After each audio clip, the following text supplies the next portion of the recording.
they're made of the same ingredients, exactly the same ingredients. It's flour and water. One looks like a flat matzah, as you all know what that looks like, right?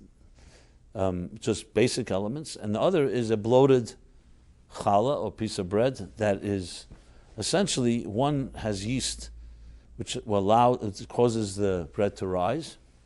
As you know, the fermentation creates these bubbles, and the bubbles, in a sense, regenerate the carbon dioxide of the yeast, of the flour, and those bubbles, as they expand, create the fluffy element of what a bread is made of.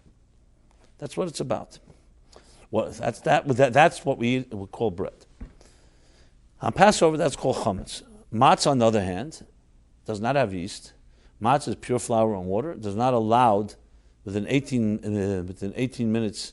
You put it in an oven. You don't allow it to rise, and therefore it's like a cracker type, bare minimum. So there's no bubbles and no extra air, which essentially is symbolic of pompousness, of arrogance.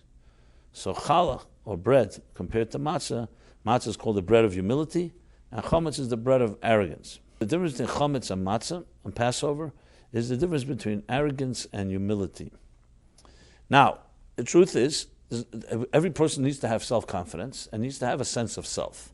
So bread is not prohibited all year round because there's not a sin to have a sense of self.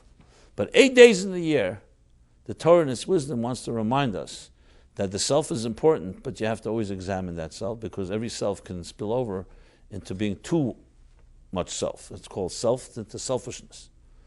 And that's why it's not that the bread is some type of sin, but on Passover, every tinge of arrogance is already too much. And that's why every crumb matters. It's not a matter of quantity, it's a matter of quality. And if there's one tinge of arrogance, it's like you're completely arrogant. There's no such thing as saying, oh, you know what, I'm only half arrogant. Right? It's either you are or you aren't.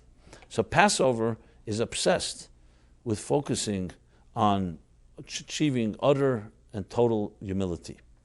And matzah represents that type of, to the point that we actually eat it. Not just we think about it. It's not just a meditation.